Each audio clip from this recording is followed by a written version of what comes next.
Et on va prendre le temps d'aller un peu plus en profondeur. C'est continue les volets sur, en tout cas, ces thématiques principales qui étaient les dons.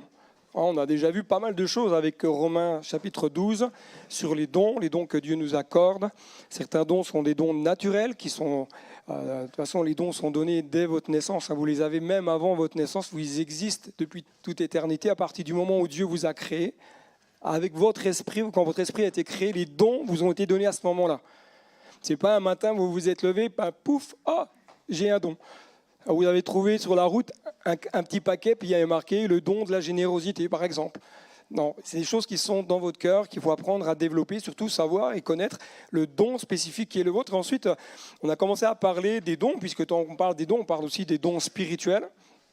1 Corinthiens 12, Corinthiens 14, etc., etc. Et alors, je sais qu'il y en avait certains parmi nous qui avaient posé des questions auxquelles je n'ai encore pas fait de vidéo parce que le timing était trop serré. Mais je vous promets qu'il faut que je m'y mette, enfin que je vais m'y mettre plutôt.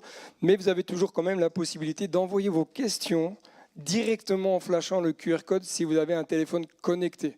Si vous n'avez pas un téléphone connecté, allez voir un voisin qui en a un.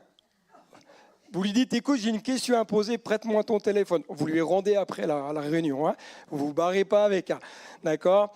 Donc les questions vont arriver directement sur mon ordinateur. Et si les questions restent dans l'ordre du temps de réflexion de ce soir, j'essaierai de voir si je peux y répondre.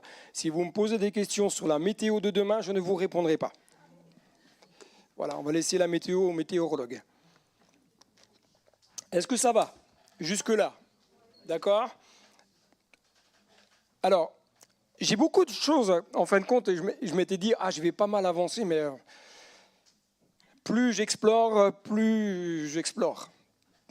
Et je me dis, waouh, ça va être chaud de pouvoir tout aborder ce soir. Les dons et l'exercice des dons. Je crois personnellement que, alors on a déjà entendu, pour la majorité d'entre nous, des enseignements sur les dons spirituels. J'ai déjà entendu des enseignements sur les dons spirituels et des enseignements qui étaient en partie, je ne dis pas totalement, mais en partie erronés. Et ce qui est dramatique, c'est de dire, mais on a des enseignements qui sont donnés, qui sont en partie erronés, donc du coup, on a une mauvaise assise. En tout cas, on a une compréhension des dons qui n'est pas totalement la meilleure et qui, par conséquent, nous amène dans une mauvaise compréhension des dons spirituels et une mauvaise compréhension de comment s'appliquent les dons et à quoi ils servent. Alors, dans le milieu chrétien, et c'est ce qu'on va essayer de pouvoir, en tout cas, vous faire un petit peu un brossage très rapide, on a différentes approches dans le milieu chrétien. Vous avez tout d'abord ce qu'on appelle l'approche évangélique. Vous allez dire, nous, on est évangélique. Oui, mais pas que. Pas que. Parce que l'approche évangélique, dans cette approche-là, on va trouver des personnes qu'on appelle des personnes dites cessationnistes qui ont une théologie qui va définir que les miracles, les guérisons se sont arrêtés à la mort des premiers apôtres. Ça, ce sont les chrétiens dits évangéliques, donc baptême de l'esprit, parler en langue, encore moins l'exercice des dons, pour eux, niet. Il y a différents degrés, différents niveaux. Vous avez des chrétiens dits évangéliques qui parlent en langue, qui ont leur approche, leur raisonnement, et je précise quand même quelque chose qui n'est quand même pas des moindres, c'est que le baptême de l'esprit n'a rien à voir avec le salut. D'accord ? Parce que s'il fallait être baptisé dans le Saint-Esprit pour être sauvé, il n'y aurait pas beaucoup de sauvés. Déjà, tous ceux dans l'Ancien Testament, c'était cuit, puisque le baptême de l'Esprit n'était pas là. Ils avaient des manifestations de l'Esprit, mais pas le baptême de l'Esprit. Et puis, vous avez des centaines et des milliers, des millions de frères et sœurs qui ont de la valeur, qui font des choses extraordinaires pour le royaume de Dieu, mais qui ne sont pas baptisés dans l'Esprit. Alors, tant pis pour eux, quoi.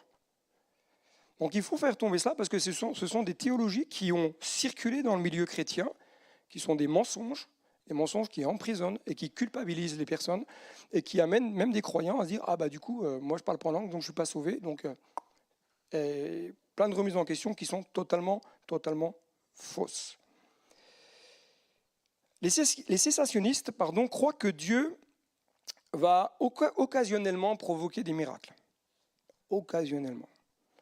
D'accord ? Donc il y a toutes sortes d'auteurs, de références théologiques qui en parlent.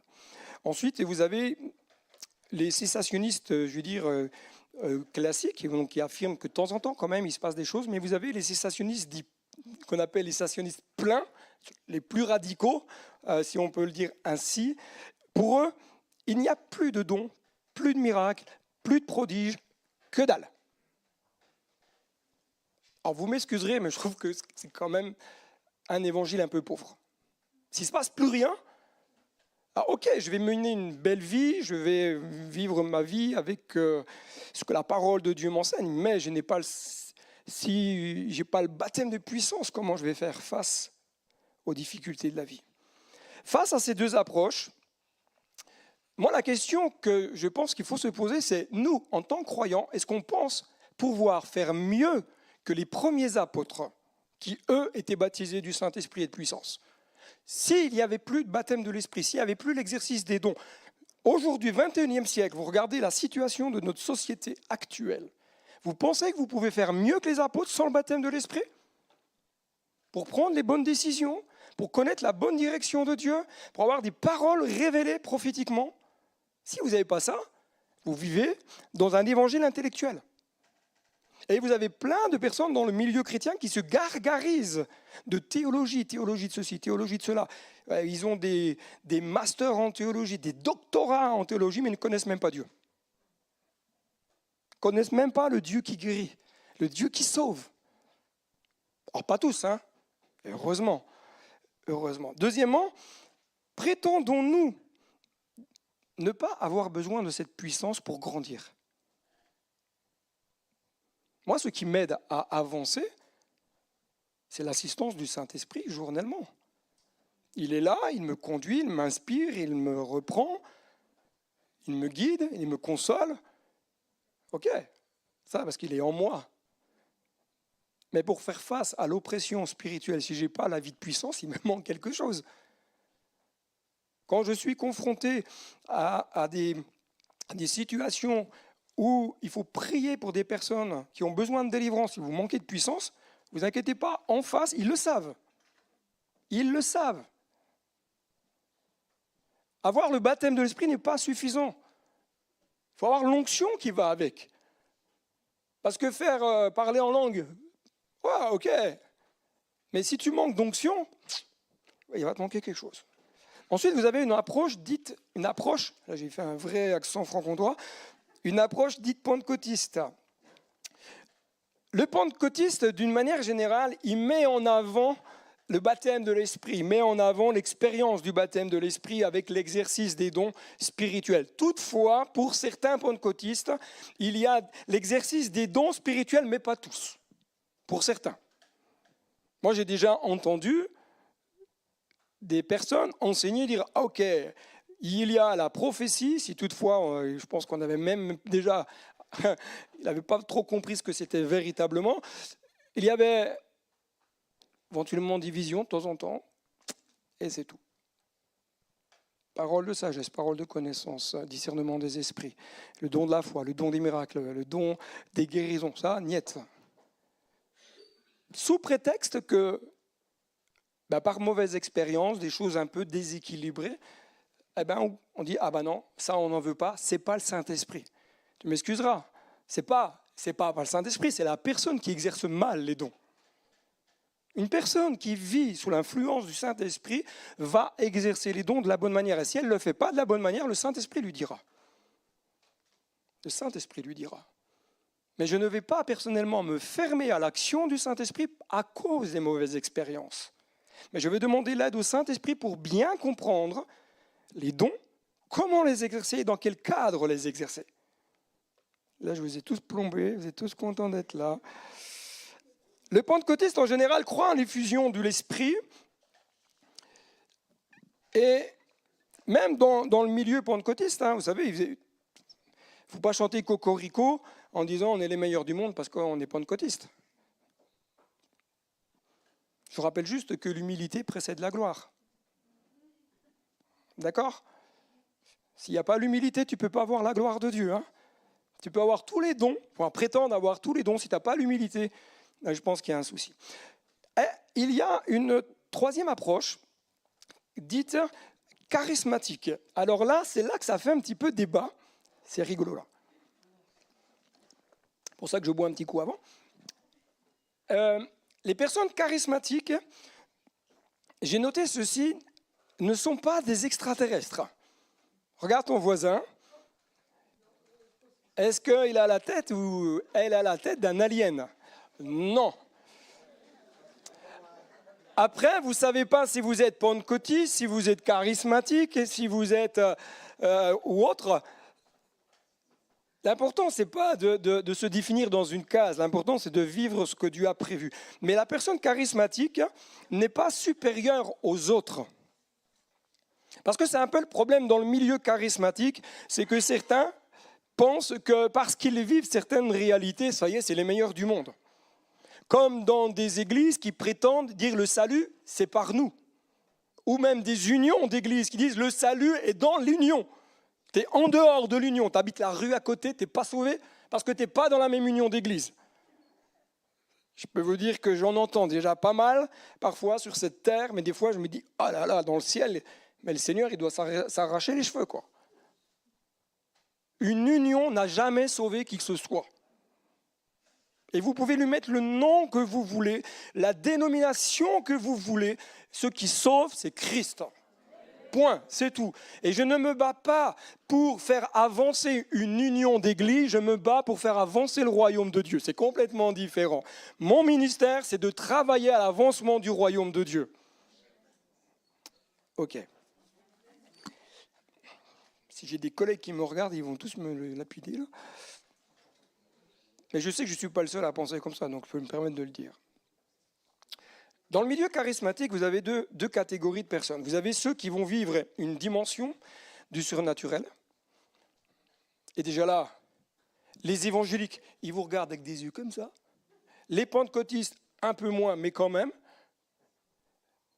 ont vu une dimension du surnaturel. Je rappelle que le surnaturel, pour nous, c'est juste le naturel de Dieu sur terre. Ce que nous estimons être surnaturel, c'est juste naturel pour Dieu. Faire repousser un bras, pour Dieu, c'est naturel. Pour nous, non. Il faut quand même appeler un chat. Même un paralytique. Voir un paralytique marcher, pour nous, c'est surnaturel. Mais pour Dieu, c'est naturel. Et puis après, dans le milieu charismatique, vous avez une autre catégorie, si je peux dire comme ça. Vous avez ceux qui vivent donc la dimension du surnaturel et la dimension du prophétique. Et là, attention les pupilles. Juste, sauf que, moi je vous invite à relire les Écritures. Lisez les Écritures. Et j'aimerais juste donner un axe de vigilance. Ne critiquez pas trop rapidement certains ministères, certaines églises, parce que vous n'êtes peut-être pas soit habitués, soit ce n'est pas votre registre, etc. Et on n'a pas de problème là-dessus, on peut en parler très librement. Mais c'est juste naturel, c'est juste normal. Dieu est prophétique. Vous lisez toute la Bible, Dieu a parlé depuis la Genèse à l'Apocalypse, Dieu a parlé. Des hommes ont entendu Dieu parler d'une manière audible pour certains, d'autres d'une manière intérieure, d'autres ont été transportés en esprit, sont tombés en extase, d'autres ont eu des révélations, d'autres ont été aveuglés de tout temps. Mais comme c'est écrit dans la Bible, dans le milieu chrétien évangélique pentecôtiste charismatique, mais c'est que dans la Bible, ça n'existe plus. Donc tu es en train de me dire que Dieu a changé. Tu es en train de me dire que Dieu s'est arrêté une fois que le dernier apôtre, il a donné son dernier souffle de vie, tout s'est arrêté. Dieu a dit, tant pis, vous allez vivre comme ça. Je rappelle juste qu'en tant qu'enfants de Dieu, nous sommes appelés à continuer l'œuvre de Jésus sur terre. Vous n'êtes pas convaincu là. Vous êtes appelés à continuer l'œuvre de Jésus sur terre. Ce que Jésus a fait, il a lui-même dit, et ce n'est pas moi qui invente, il a lui-même dit, vous ferez des œuvres un tout petit peu en plus que moi. Non, vous ferez des œuvres encore plus grandes. Alors mon frère, ma sœur, ne limite pas l'action de Dieu à ton raisonnement, à ta croyance. Laisse Dieu t'emmener là où il veut t'emmener. Ne va pas te faire mal, ce n'est pas le but et on n'est pas là pour être dans la provocation ou quoi que ce soit. On est là pour juste revoir les bases bibliques. Le Jésus dans lequel je crois, c'est le Jésus qui guérit. Enfin, je dirais, peut-être pas comme ça, parce que ça va être contradictoire ce que je vais dire. C'est le Jésus dans lequel je crois, c'est celui qui a porté mes maladies, mes souffrances, mes infirmités. Mais c'est celui que je crois qui m'a dit, va et guéris les malades. Va et chasse les démons. Va et marche sur les serpents, sur les scorpions. Bon, de préférence, peut-être pas pieds nus, mais même en chaussures. Moi, je vois un serpent, je ne marche pas dessus. D'accord ? Ça, c'est ce Jésus dans lequel je crois profondément. Et c'est ce que la Bible m'enseigne. Ce n'est pas moi qui invente les choses. Il faut juste revenir dans les textes et dire, Saint-Esprit, comment je dois comprendre ce verset ? Vous avez des croyants qui pensent que non, ce n'est pas leur mandat d'aller guérir les malades, alors que Jésus a dit, allez, guérissez. Je veux dire, on est en train de faire taire Jésus là. Tu vois. On est d'accord que Jésus a dit, allez par-delà le monde, d'accord, faites des nations, de tous, de toutes les nations, de quoi ? D'accord ? Les baptisant au nom du Père, du Fils. Ils imposeront les mains aux malades et les malades seront malades parce que vous n'êtes pas dans le ministère. Mais c'est ce qu'il y en a qui pensent. Et moi, je voudrais libérer le ministère qui est en toi, c'est-à-dire l'extension de Christ sur terre. L'autorité que Christ a donnée. Quand tu es dans la rue, et là, je vais faire une formation à l'évangélisation pour ceux qui seront là, moi, mon but, c'est de libérer les croyants dans les rues pour qu'ils aillent parler de l'amour de Jésus, qu'ils prient pour les gens dans la rue et que les malades soient guéris, qu'ils voient, que les personnes qui ne croient pas voient que Dieu les aime et que Dieu peut agir encore aujourd'hui. Ça, c'est notre mandat. C'est notre mandat. Quelques éléments de base. Lorsque nous parlons des dons spirituels, il ne nous faut pas écarter le baptême dans l'esprit. Et là, il y a plusieurs approches, ou en tout cas, il y a deux approches. Il y a ceux qui vont vous dire que vous êtes baptisé dans l'esprit quand vous parlez en langue. Parle pas en langue, tu n'es pas baptisé dans l'esprit. C'est une approche. Et vous avez une autre approche qui vous dit, mais le baptême de l'esprit peut être dans ta vie et le parler en langue venir après. Si tu commences à avoir des dons, l'exercice des dons spirituels, il y a de fortes probabilités que tu es baptisé dans l'esprit et qu'il faut juste laisser jaillir les choses. Te libérer. Ok ? C'est deux approches. Le baptême dans le Saint-Esprit, question, quiz, coefficient 10, c'est vous qui allez répondre. Le baptême dans le Saint-Esprit est-il encore valable pour nous aujourd'hui ? Qui n'est pas d'accord avec cette question ? Lève la main. Bon, vous n'allez pas lever la main si vous n'êtes pas d'accord, dire oh là là, je vais m'afficher. Qui est d'accord avec cette question ? Dit oui, je crois que le baptême de l'Esprit est valable pour nous aujourd'hui. Alors c'est rigolo parce que c'est... Si je te disais, si tu lèves bien haut la main, tu as un chèque de 50 €, là, ça marcherait quoi ? Moi, je vous donne un chèque de 50 €, mais c'est Fred qui le fait. Levez la main, qui veut 50 €? Fred. C'est pas les miens, moi c'est les chéquiers maintenant aujourd'hui. Pour accomplir les œuvres de Jésus, il ne suffit pas d'appartenir à Christ. Ce n'est pas suffisant. J'ai donné ma vie à Jésus, ok, gloire à Dieu et merci Seigneur, tu es sauvé. Mais si tu veux accomplir les œuvres, tu as besoin de la puissance. Tu ne peux pas faire démarrer ta voiture si tu n'as pas d'essence. Ou si tu n'as pas d'électricité maintenant, il faut tout repenser maintenant. Si tu n'as pas de charbon de bois ou je sais pas quelle voiture tu as. Si tu n'as pas de cheval devant ta voiture aussi peut-être, parce que tu es encore avec des chevaux. Tu ne peux pas démarrer si tu n'as pas le carburant dans ton véhicule, quel qu'il soit d'origine fossile ou autre. Dans l'évangile de Luc, c'est Jésus qui parle, il va dire « Et voici, j'enverrai sur vous ce que mon Père a promis. Quant à vous, restez dans la ville de Jérusalem jusqu'à ce que vous soyez quoi? Revêtus de puissance. » Dis à ton voisin, revêtu de puissance. Si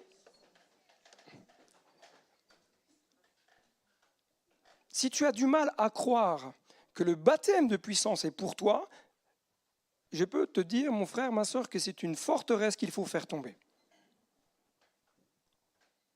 Beaucoup de forteresses sont érigées dans la vie des croyants, de manière générale. Et on ne s'en rend pas compte. On nous a dit des choses, on a accepté des choses, on a étayé des choses qui nous arrangent et on a monté simplement des briques les unes derrière les autres, enfin au-dessus des autres, et on a érigé un mur. Et un jour, on dit, Seigneur, envoie ta puissance. Non, fais déjà tomber les murs, les forteresses de mensonges, de fausses théologies, de fausses doctrines. Les peurs, les craintes sont autant de pierres qui font partie de la muraille. Quand on accompagne des personnes avec mon épouse dans des cheminements de guérison, de restauration, on dit souvent ceci, le mur, il ne va pas tomber comme ça d'un coup. Des fois, c'est pierre par pierre qu'il faut les enlever. Et les pierres, elles s'enlèvent comment? À travers l'enseignement que le ministère doit apporter, mais aussi à travers votre lecture des Écritures à la lumière, écoutez bien ceci, ça c'est très important, à la lumière du Saint-Esprit. Parce que vous pouvez lire votre Bible intellectuellement et ne jamais découvrir les pépites qu'il y a dedans. Ce qui va révéler les pépites, c'est, vous savez, il y en a qui regardent Chercheurs d'or sur, je ne sais plus quelle chaîne que c'est. Ah ouais, il y en a qui sont dans le jardin après. Chérie, j'ai trouvé. Puis c'est l'épouse qui a mis une canette, tu sais, un bouchon, là, tu regardes, il cherche. Et si tu n'as pas le détecteur, va creuser. Hormis, tu as un gros coup de bol, tu tombes sur une pépite de 3,5 kg, pense à moi. C'est d'accord? Mais tu as besoin d'un détecteur. Et le Saint-Esprit, c'est un peu comme ce détecteur. Il va t'aider à travers la lecture de la Bible à mettre en émergence les vérités importantes que tu as besoin de comprendre. Il va t'aider à comprendre les textes. Moi, il y a plein de textes. Encore dernièrement, je ne vous dirai pas le texte que j'ai lu dans Psaume chapitre 3, verset 8. Ah, mais j'ai fait une parenthèse, c'est juste une rigolade. Hein. Je disais des fois, quand il y a certaines personnes qui sont un peu pas évidentes dans ce monde, je dis, tu leur pètes les dents. Et un matin, je lis le psaume 3, et dans le psaume 3, il n'est pas écrit hein, comme ça, mais j'ai dit, regardez, c'est biblique, qu'est-ce que je dis? J'avais jamais vu le texte comme ça avant. Bon, je ne casse pas les dents à qui que ce soit. On a besoin d'avoir des lectures éclairées. Vous pourrez remarquer que quand vous lisez la Bible, vous la relisez un an après, même si vous vous dites « Ah, de toute façon, je l'ai lu en entier, je n'ai pas besoin de la relire encore une fois. » Moi, il y a plein de textes que je redécouvre, que j'analyse d'une manière différente, où le Saint-Esprit me parle, met en lumière certaines vérités que je n'avais pas fait attention. Et des fois, Dieu met en lumière des vérités qui viennent contredire les mensonges dans lesquels je croyais. Et c'est ça qui m'aide à grandir. J'ai accepté dans ma vie personnelle que Dieu vienne tout chambouler. Mes croyances, mes convictions, ma façon de voir, ma façon de pratiquer l'évangile, etc., d'exercer mon ministère. Je dis, Seigneur, c'est toi le boss, c'est pas moi.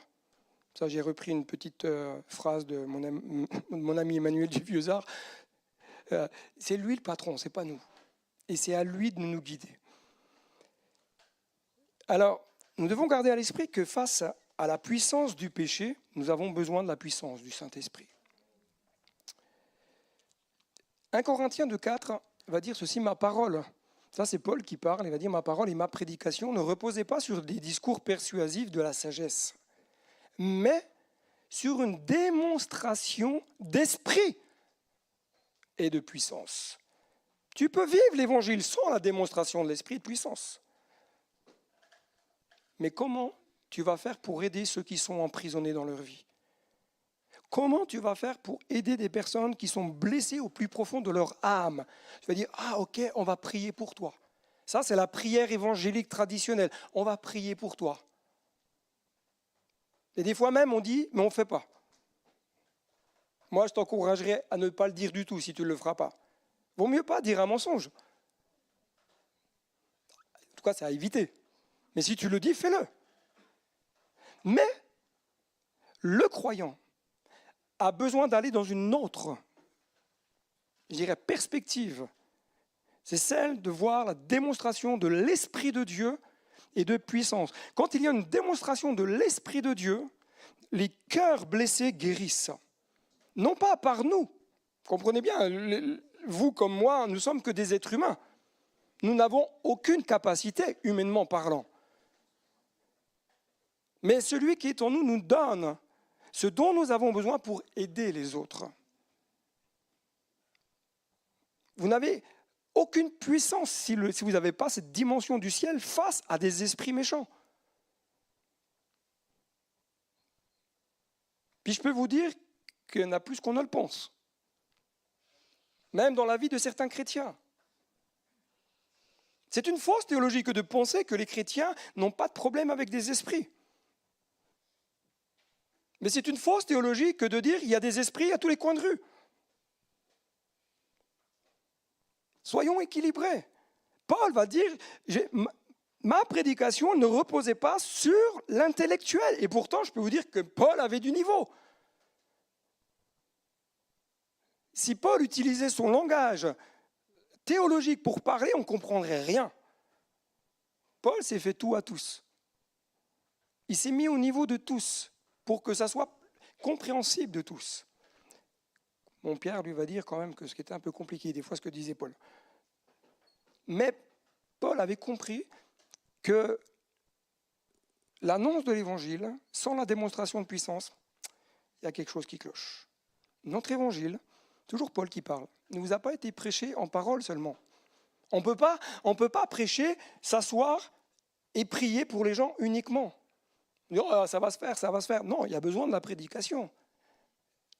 Il y a besoin, on ne peut pas faire sans. On ne peut pas arriver, fleur au bout du fusil, dire ah, je vais prendre Jean 3,16 et ça va le faire. Non, Dieu nous demande, en tant que prédicateur, en tant que pasteur, en tant que ministère, de travailler nos messages.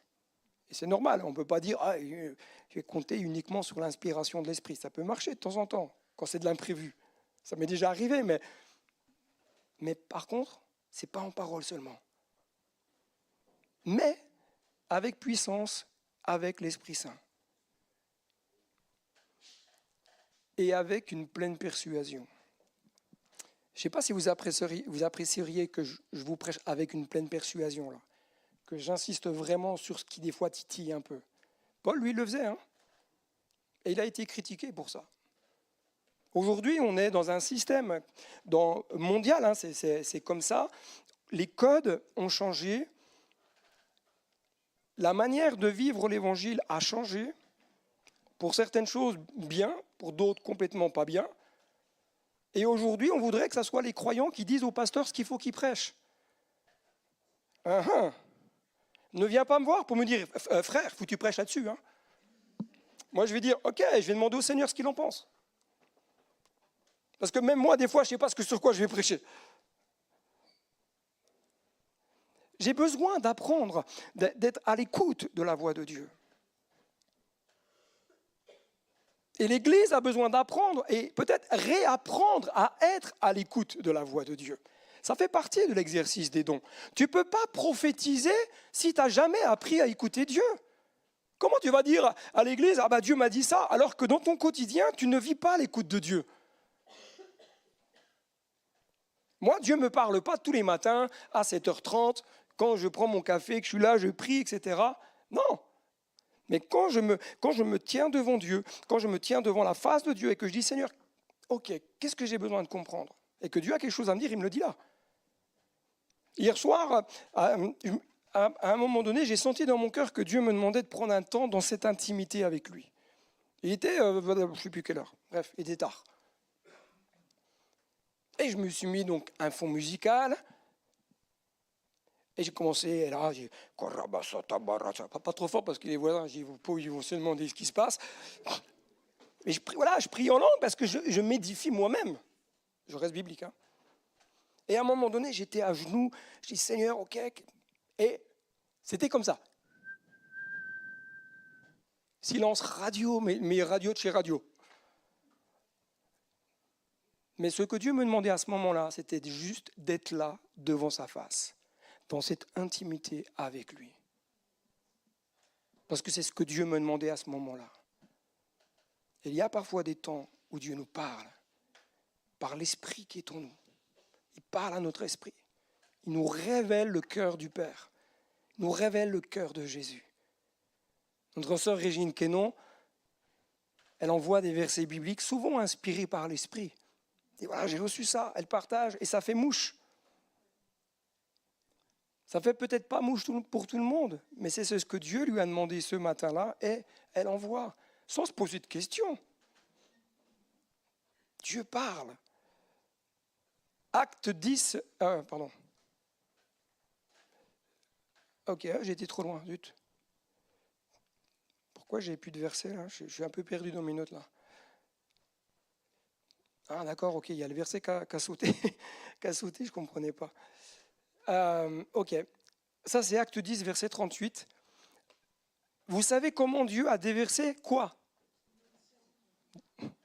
Il a déversé quoi ? Une onction. Pas une visitation, une onction. Imaginez, c'est comme si Dieu était venu et il avait déversé de l'huile sur quelqu'un. C'est ça. Il déverse une consécration sur quelqu'un. Il a déversé une onction de quoi ? De Saint-Esprit et de puissance sur Jésus de Nazareth. Jésus, pleinement homme dans sa nature physique, dans son âme, a eu besoin que l'onction se déverse sur lui.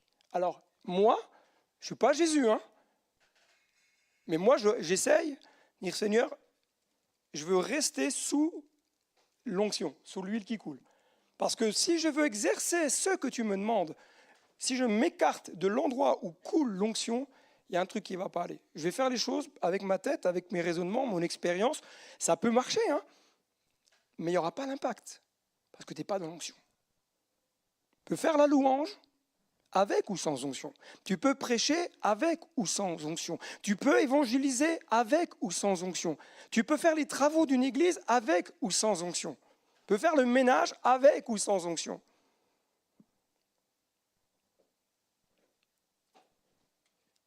Jésus allait de lieu en lieu. Il a reçu cette onction pour aller de lieu en lieu, faisant du bien et guérissant tous ceux qui étaient sous la domination du diable. Parce que Dieu était avec lui. Moi, j'ai chaud.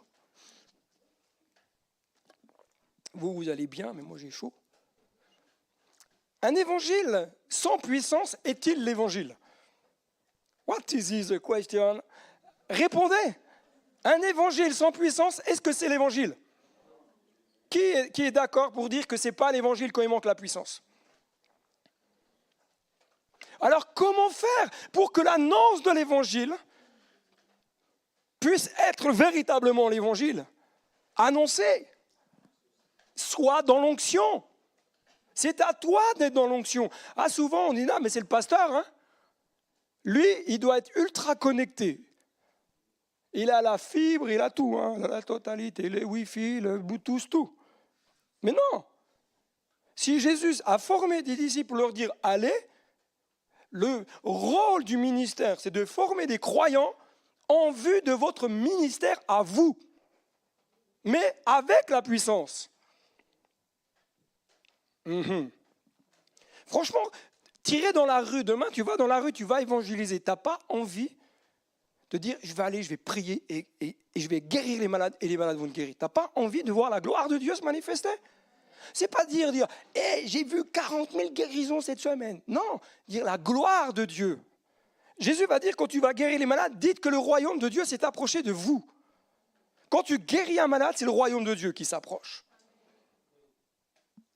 Le but dans tout cela, ce n'est pas de se gargariser, de se caresser le nombril, c'est de sauver les perdus. Mais comment tu vas sauver des perdus si tu manques de puissance?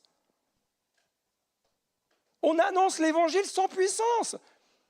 Aujourd'hui, on prêche l'évangile sans parler du péché. Ça ne va pas, ça. Tu ne peux pas parler de l'évangile sans parler de la repentance. Tu ne peux pas parler de l'évangile sans parler du renoncement au péché. Mais tu ne peux pas parler de l'évangile sans la puissance du Saint-Esprit.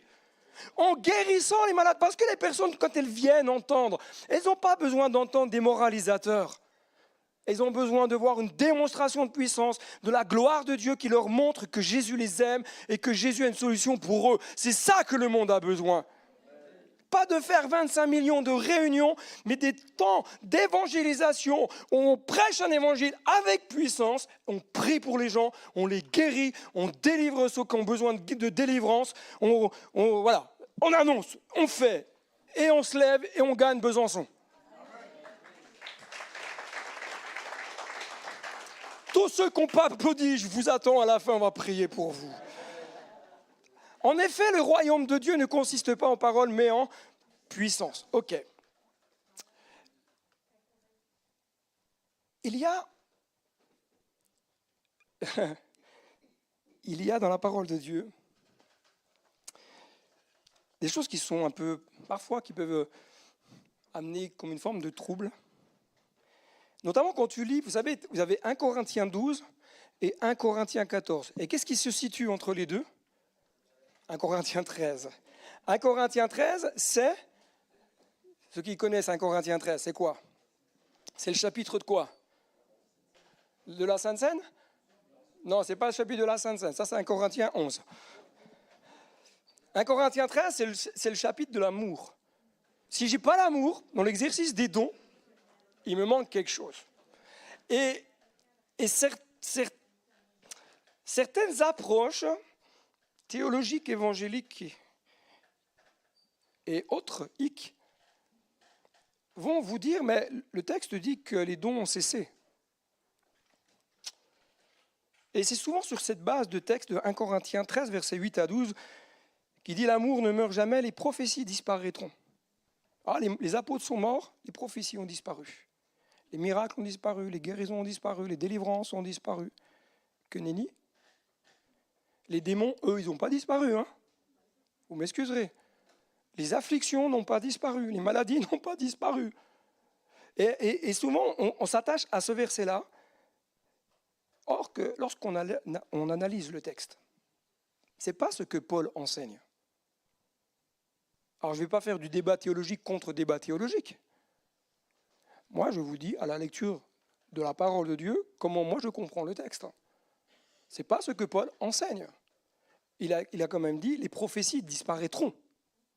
C'est futur, ce n'est pas maintenant. L'Église, elle ne s'est pas arrêtée à la mort des premiers apôtres. Autrement, on ne serait pas là. Mais, il est dit que tout disparaîtra quand? Quand celui qui est parfait sera venu. Celui qui est parfait lève la main. Donc, si vous êtes imparfait comme moi, vous avez besoin des dons.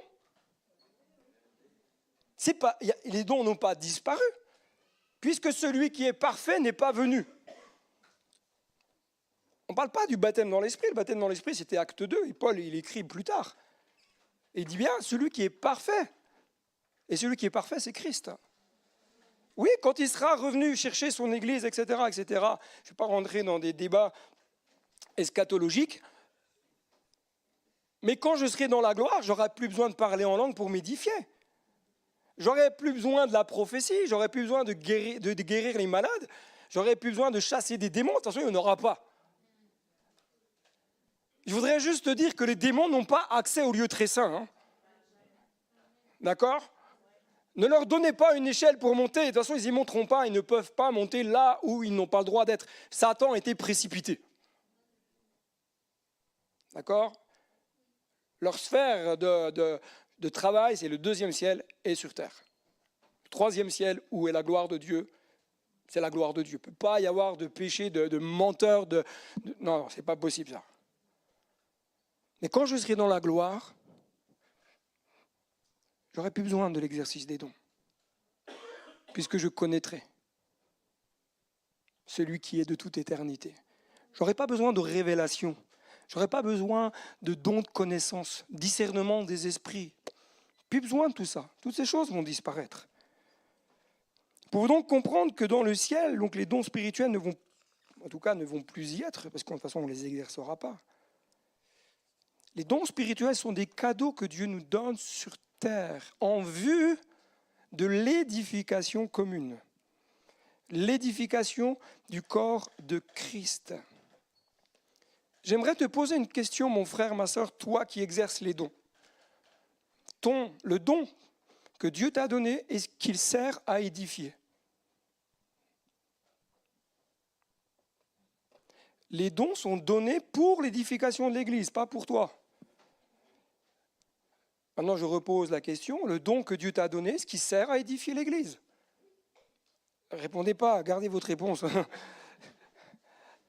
Gardez la réponse. Les dons spirituels ne font pas de toi une élite.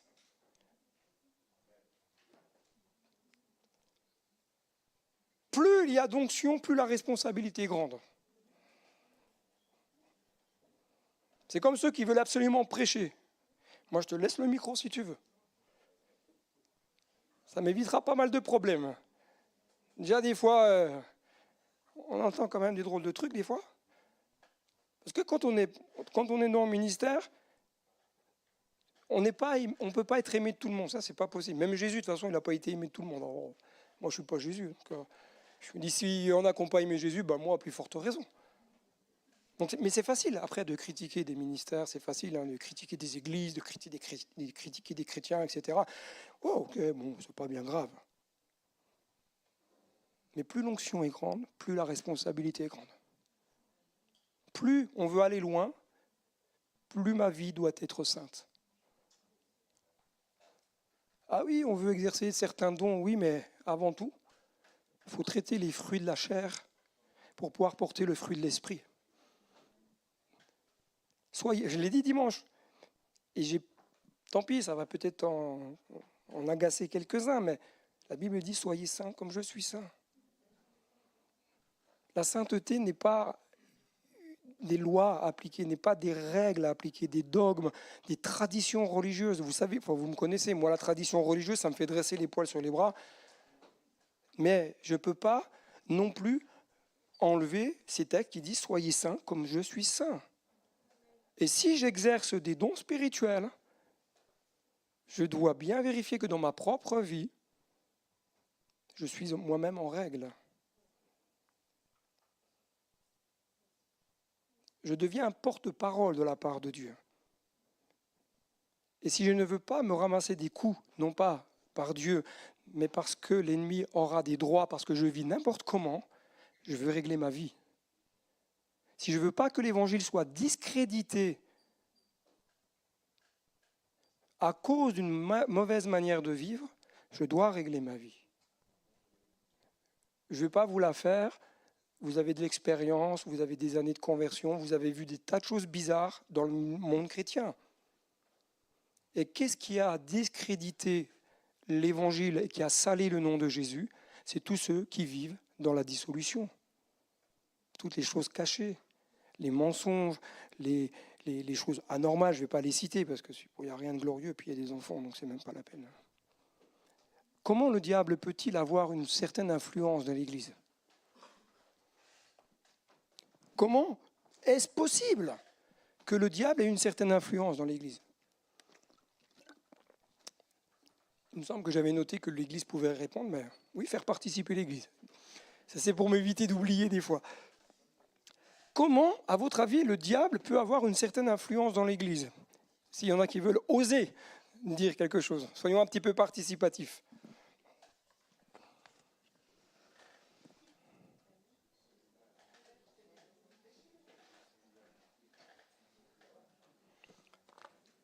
Non, vous osez pas?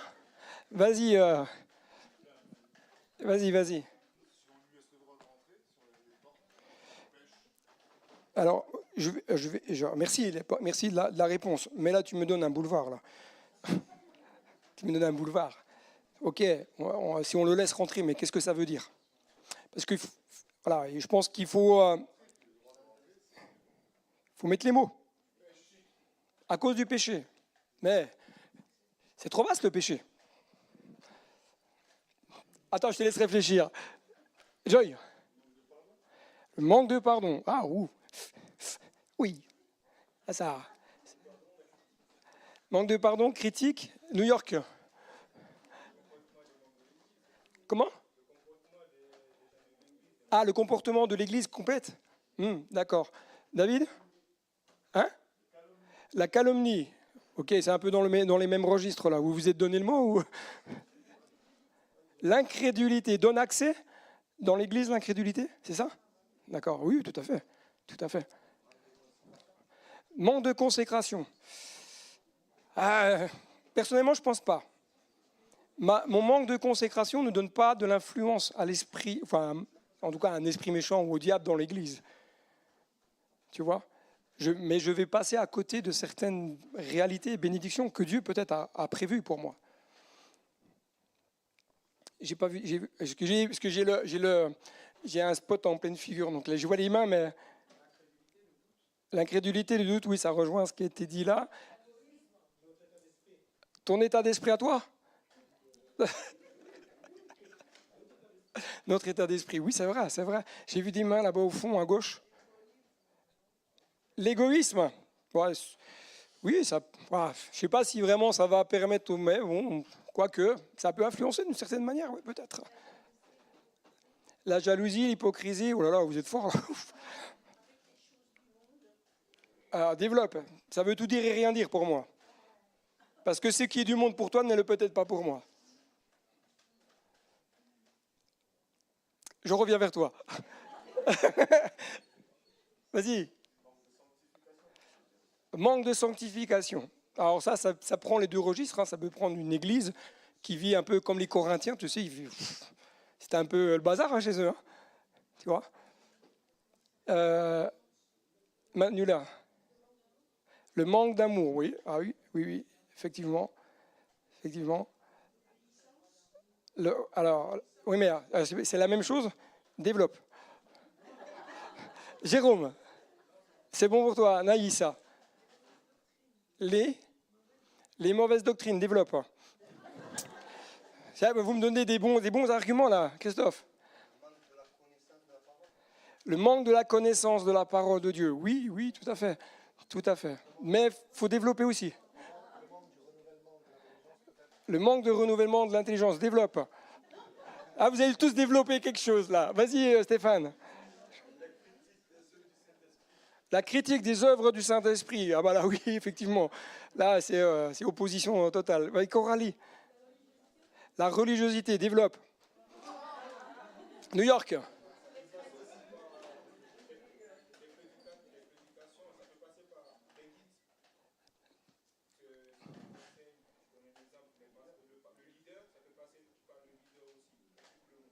Oui, tout à fait, bien sûr, ça peut passer. Bah oui, c'est pas parce qu'on est dans le ministère qu'on est très saint et que on fait tout bien. Hein. David? L'endormissement. Alors, est-ce que l'endormissement spirituel donne un accès ou c'est parce qu'il y a un accès qu'il y a l'endormissement? Développe. J'ai trouvé le truc. Développe.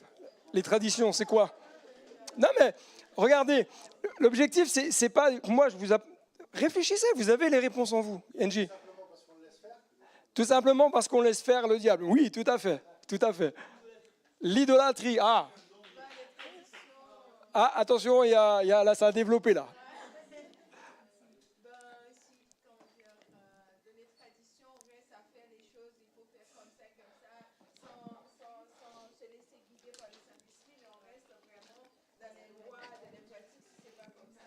Alors, je retourne la chose.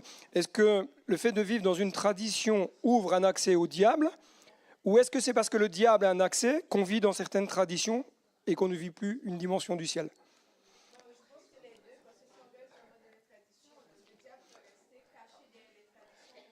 Uh-huh.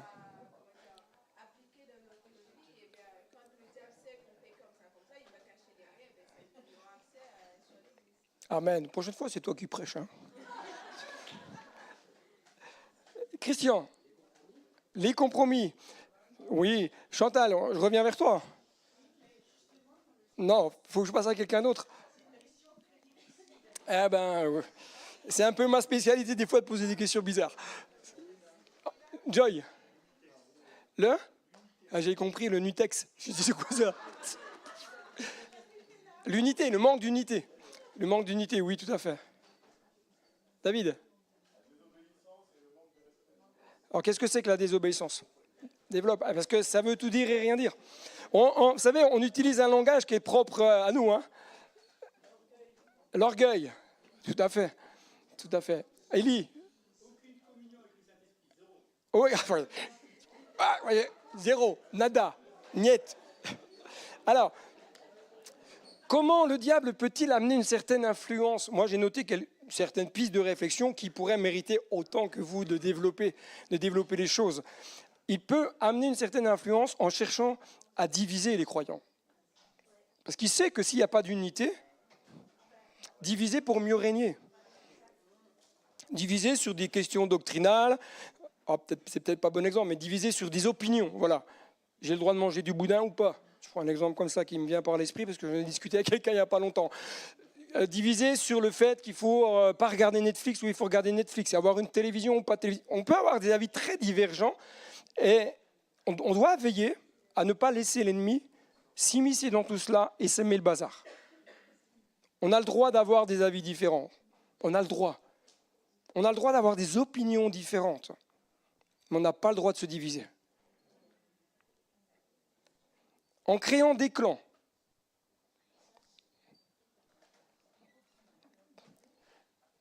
Regardez.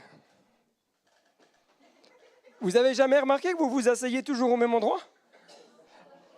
Il y a une fois, je m'étais dit que je voulais enlever toutes les chaises pour voir ce que vous alliez faire.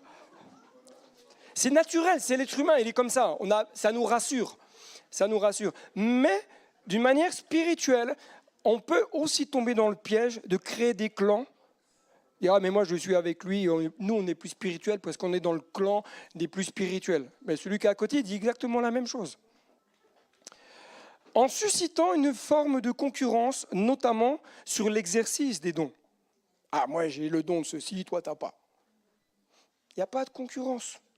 On est tous sur le même pied d'égalité et dans la même barque.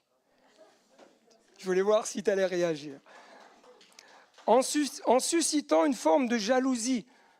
Moi, je suis de Paul et moi d'Apollos. Il n'y a rien de nouveau. C'est comme si vous disiez, ah, mais moi je suis pour Frédéric et pas pour toi.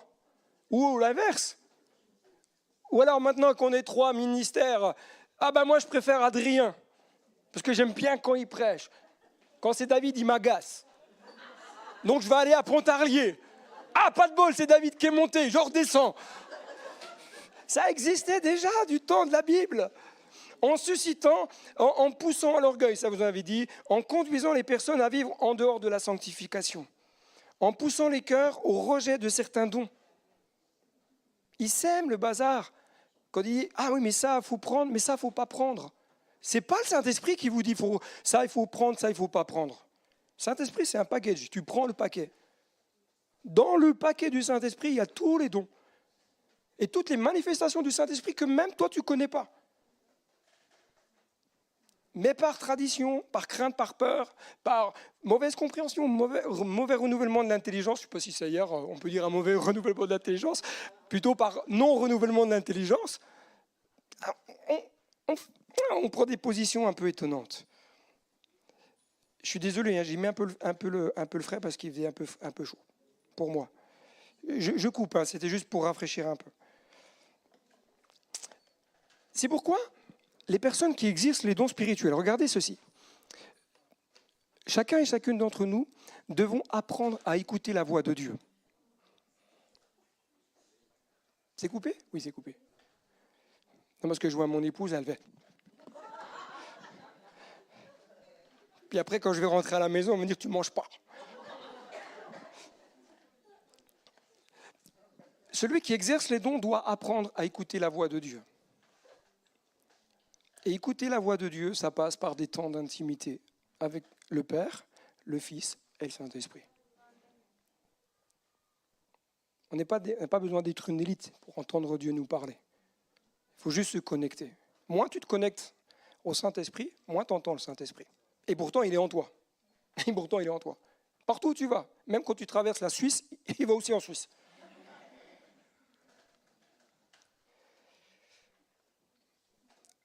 Il est important d'apprendre à écouter la voix de Dieu dans l'exercice des dons spirituels pour plusieurs choses. Premièrement, se dire, ce que je reçois, est-ce que c'est bien le Saint-Esprit qui me parle?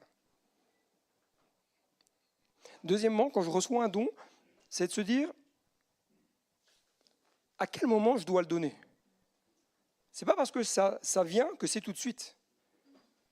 Des fois, non. Et ce que j'ai reçu, est-ce que c'est pour l'Église?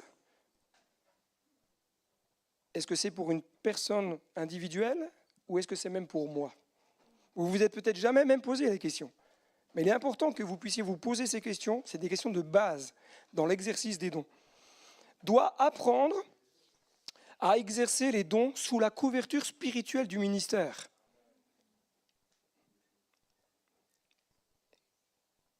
Vous ne pouvez pas arriver dans une église et dire hey, « moi je prophétise hein. » Et tu ne connais pas la nature de l'église et tu vas libérer quelque chose qui va peut-être diviser l'église. Moi, je ne voudrais pas. Hein. Je vais travailler sous la couverture du ministère. J'ai été invité l'année dernière, ou cette année, je ne sais plus, à Bar-le-Duc, chez le pasteur Yvon Faubat, dans le cadre justement d'une dynamisation de vie par l'esprit. Moi, je lui dis, Yvon, on est amis. Hein. Je dis, Yvon, je suis sous ta couverture spirituelle. C'est toi le pasteur de l'église, c'est pas moi. Je ferai ce que toi, tu me dis de faire. Et lorsque je recevais des paroles, que je donnais les paroles aux personnes, après qu'on est partis ensemble, on a mangé une pizza, mais ça aide aussi pour débriefer, je lui dis, Yvon, voilà ce que j'ai dit à telle personne, voilà ce que j'ai dit à telle personne, voilà ce que j'ai dit à telle personne. Parce que je travaille sous la couverture spirituelle. Et en travaillant sous la couverture spirituelle, je suis protégé. Et je respecte le ministère du frère. Si je vais à Pontarlier, je fais ce que je veux. Non, c'est pas vrai. Je voulais voir... Non, je vais travailler sous la couverture spirituelle de Frédéric. Et il est normal. Je n'ai pas de problème avec ça. Mais aujourd'hui, les chrétiens, ils veulent plus d'autorité. Donc ils ont du mal quand il y a un ministère qui dit « Attends, ça c'est pas comme ça que ça se passe ». Non, on veut des choses, on veut surtout pas de couverture spirituelle. Mais si tu n'as pas de couverture spirituelle, tu es exposé. Non pas à la colère de Dieu, tu es exposé au monde spirituel qui, eux, voient et entendent. Doit apprendre à discerner la direction de Dieu. Une pensée qu'on a à cœur n'est pas forcément la pensée de Dieu. Moi, franchement, je peux être vrai avec vous? Des fois, ça me fait mal intérieurement. Ah, j'ai à cœur. Non, tu as à cœur, effectivement, tu as à cœur toi. Mais est-ce que c'est le Saint-Esprit qui t'a dit de faire ça ou est-ce que c'est juste parce que toi, tu penses que c'est fun? Et je vais même te dire, ce n'est pas parce que tu as à cœur qu'il faut faire. Tu dois respecter la couverture du ministère. Si le ministère te dit non, tu peux partir en bougonnant. De toute façon, les pasteurs, ils font toujours pareil. C'est eux qui dirigent, c'est eux qui font ceci et cela et cela. Non, tu dois respecter. Peut-être qu'il s'est trompé. Mais parce que tu vas respecter, parce que tu vas te soumettre, tu vas être protégé et béni. Ensuite, tu peux aller voir le ministère en aparté, pas devant tout le monde. Dire, écoute frère, je n'ai pas compris pourquoi tu m'as dit non. Et il va peut-être pouvoir t'expliquer pourquoi il t'a dit non. Lui peut-être va dire, mais je n'ai même pas fait attention. Et c'est de ma faute et je te demande pardon. Mais comprenez bien, il y a trop de chrétiens qui disent, ah ben j'ai à cœur. J'ai à cœur d'ouvrir une pizzeria, j'ai à cœur d'ouvrir une boîte de nuit. Peut-être pas. J'ai à cœur de... J'ai à cœur. On a à cœur beaucoup de choses, mais est-ce que c'est vraiment ce que Dieu te demande? Aujourd'hui, je pense qu'on a beaucoup de choses à cœur parce que les réseaux sociaux nous influencent. Ah, je veux être comme le ministère untel. Moi, je vais faire pareil. J'ai à cœur aussi. Mais tu n'as pas reçu le même ministère. Travaille à ton ministère. Et si Dieu veut t'emmener plus loin, ben, gloire à Dieu. Apprendre à bien développer ce qui est à partager. Il n'y a rien de plus terrible que de partager un don spirituel et on ne comprend rien. Des fois, le début est bon, puis après, ça, vous savez, c'est comme quand quelqu'un prend un chemin. Un peu comme moi, des fois, quand je prends j'ai pas le GPS. Prends un chemin, ça va bien, d'un seul coup, ça fait. Pendant le laps de temps-là, tu ne comprends plus rien. Tu as compris le début, à la fin, on t'a dit Amen, mais entre-temps, tu ne sais pas ce que Dieu t'a demandé. Tu ne sais pas ce que Dieu te dit. Le partage d'un don spirituel doit être compréhensible par un enfant. Si un enfant ne comprend pas ce que tu partages, travaille. Travaille, exerce-toi à la maison. Moi, j'ai bien entendu un pasteur qui a prêché à des vaches, tout au début. Il s'exerçait, c'était le seul public qu'il avait. Vous savez quoi, il y a même une vache qui a répondu à l'appel. On en rigole, hein, mais c'est pour vous dire que le don, il se travaille. Le langage doit être travaillé. Si tu as un langage théologique trop soutenu, comment le frère, la sœur, l'enfant va comprendre? Si ce que tu partages n'est pas étayé théologiquement, tu n'as pas vérifié que dans la Bible, tu dis, ouais, attends, oui, mais j'ai à cœur de parler de tel verset, puis quand tu vas regarder le verset, d'abord, ça ne correspond pas du tout, ou alors, ce n'est pas ce que ça veut dire. Moi, j'ai déjà entendu des trucs bizarres, hein, en utilisant des versets bibliques, mais qui n'avaient rien à voir avec ce qui était écrit. Quand on partage un don, nous devons apprendre à bien le développer parce qu'on parle de la gloire de Jésus. Le don, il n'est pas fait pour attirer la lumière sur nous, il est fait pour attirer la lumière sur Christ. Enfin, si toutefois on peut dire comme ça. Jésus n'a pas besoin de lumière. On est d'accord? Pour les cœurs plutôt soient tournés vers Christ, c'est plus logique. Un don doit être toujours partagé avec amour. Réponds-toi, pharisien! Oui, mais c'est ce que le Seigneur m'a dit. Hein? T'aimerais, toi, que le Seigneur te parle comme ça? Honnêtement. Frère, toi là-bas, le Seigneur te dit, si tu n'arrêtes pas de boire du Coca-Cola, franchement, moi, je me lève et je m'en vais.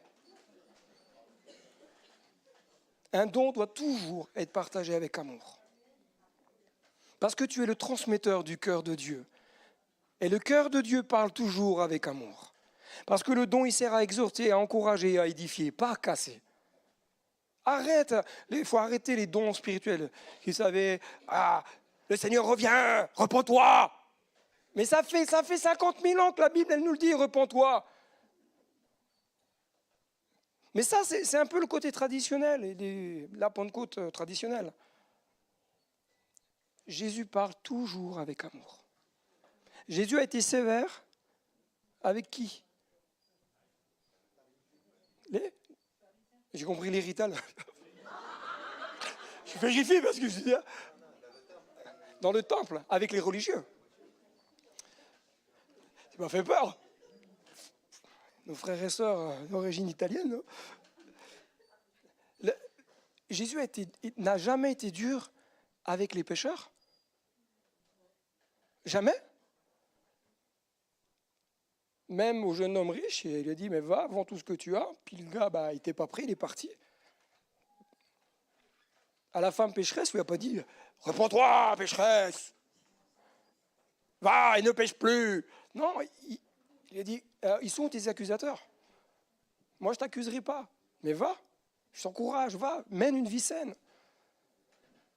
Le don spirituel doit toujours être partagé avec amour. Un don doit être partagé avec une tonalité adaptée. Moi, je me suis éclaté quand j'ai écrit des trucs comme ça. c'est parfois, je ne sais pas pourquoi, c'est comme des fois certains prédicateurs, parce qu'ils deviennent prédicateurs. Je ne dis pas ça pour toi, mon frère Adrien.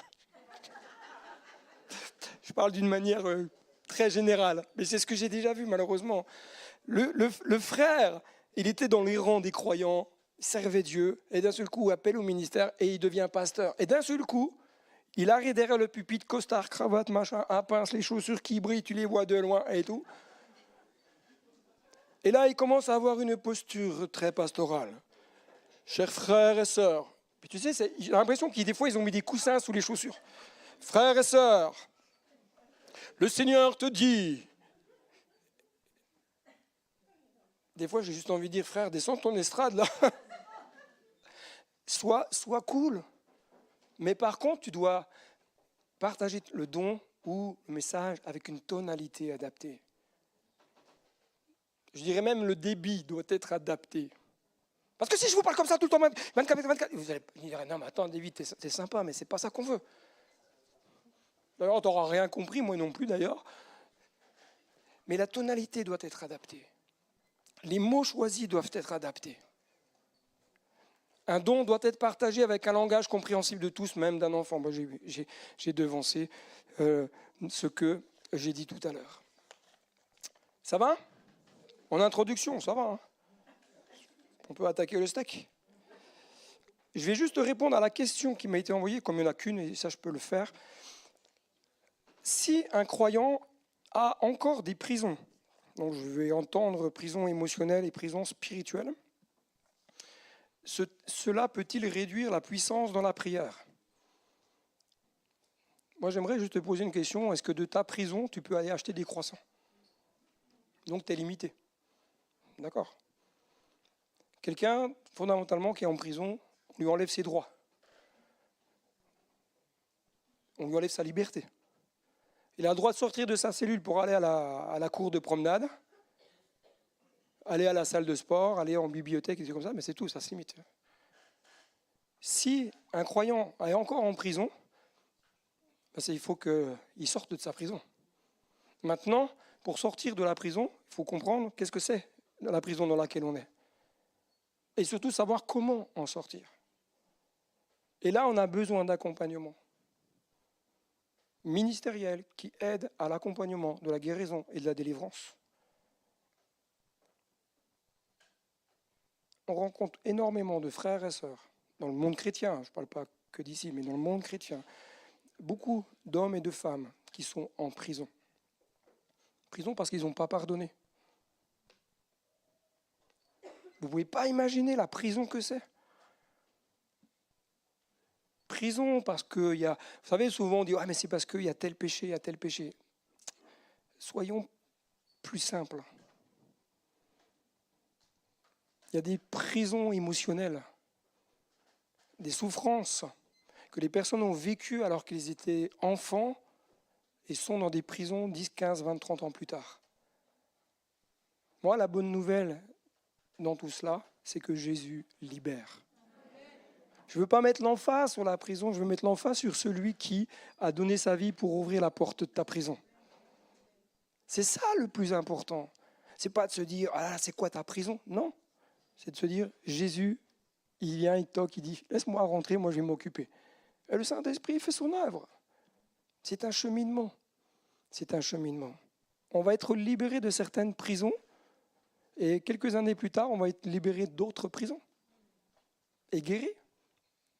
Moi, je crois personnellement que le Saint-Esprit, quand il fait son œuvre, il ne traite pas tout d'un coup. Je ne parle pas du salut, hein. Je parle de la guérison de l'âme, des entrailles. Parce que je crois qu'on ne pourrait pas supporter émotionnellement et ni spirituellement. On ne pourrait pas. Il y a des personnes qui vivent des guérisons d'un seul coup. Vous avez des personnes, c'est un cheminement. Vous avez des personnes qui pardonnent à leur agresseur, à leur offenseur, et qui, 2 jours plus tard, vont vous dire, culpabilisent, vont dire, ah, mais j'ai du mal, je suis encore des trucs. C'est normal. C'est normal. Parce que le pardon, pour certaines personnes, c'est un cheminement. Si tu dis à quelqu'un, ah, c'est pas normal, t'as dit que t'as pardonné, regarde. Non, alors, surtout pas dire un truc comme ça. C'est un cheminement. Sois à côté. Chemine avec la personne, aime-la, encourage-la, prie avec elle. Mais c'est sûr que si on n'a pas traité nos prisons, nos forteresses, l'impact il va être beaucoup moindre. Ça n'enlève en rien à l'amour de Jésus, ça n'enlève en rien à l'amour de Dieu, ça n'enlève en rien au salut. Mais vous ne pouvez pas vivre les belles choses qui se passent ailleurs. Mais la bonne nouvelle, c'est que Jésus libère, que Jésus guérit et restaure. Amen. Est-ce que vous avez d'autres questions? Pas de questions. Si vous avez des questions, envoyez-les sur le lien qui est... On va essayer de... Hop. Je reviens en arrière. Hop, voilà. Ah pardon, tu sais, je voyais ma femme derrière. Vas-y Christelle.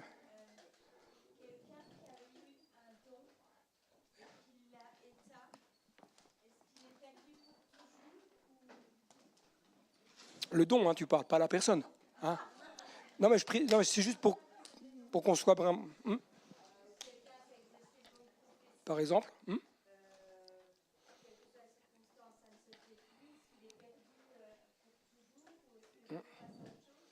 Ouais, ou lorsqu'il est dans une église qui ne veut plus, etc. etc. Alors, moi, il faut revenir au texte. Hein. La Bible dit que Dieu ne se repent pas de ses dons et de son appel. Dieu a donné, Dieu a donné. Il ne reprend pas. Maintenant, c'est notre intimité avec l'Esprit de Dieu qui nous permet de développer les dons. Moins on a de communion avec l'Esprit de Dieu, moins on a cette écoute, cette sensibilité, forcément on a du mal à recevoir. On a du mal à être connecté. Mais le don, il est là. Dire que demain, la personne qui a, je sais pas, moi, prophétisé, hein, comme tu disais, qui a prophétisé pendant 10 ans, 11e année d'un seul coup, pour des raisons X ou Y, et il n'y a pas de jugement à avoir, a cessé d'exercer les dons. La 13e année, d'un seul coup, un nouvel élan dans sa vie, vraiment quelque chose de particulier. La personne cherche vraiment davantage le cœur de Dieu. Le don, de toute façon, il est là. C'est comme, voilà, tu as juste besoin d'appuyer sur le bouton. Pas besoin de repasser, entre guillemets, presque par une case de qualification. Non, Dieu ne se repent pas de ses dons et son appel. Je vais te donner un exemple très simple. Quand je me suis converti, je dirais quasiment dès ma conversion, je savais dans mon cœur que j'avais un appel au ministère. Alors, je ne savais pas trop le verbaliser, bref, etc., etc. Les circonstances ont fait que l'église, les machins, les trucs, les cheminements, voilà, un peu chaotiques, etc., etc., tu peux dire, ça y est, c'était fini. Mais Dieu ne se repent pas de ses dons et de son appel. L'appel que Dieu avait déposé dans mon cœur à ma conversion a été réactivé plusieurs dizaines d'années plus tard. Tu vois, parce qu'à ce moment-là, mon cœur était prêt, à l'écoute, disponible, mais jamais Dieu n'avait retiré le don. Dieu, c'est comme la santé. Dieu ne te donne pas la santé et il ne la reprend pas.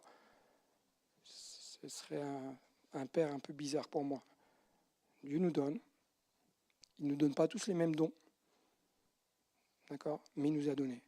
Et il nous dit, vas-y, exerce. Pour ma gloire. Je vais t'utiliser. On peut être hésitant, on peut avoir peur d'exercer. Mais il vaut mieux exercer par exemple un mardi soir où il n'y a pas trop de monde. On n'est pas en live à part ce soir, mais on fait les balbutiements, on apprend.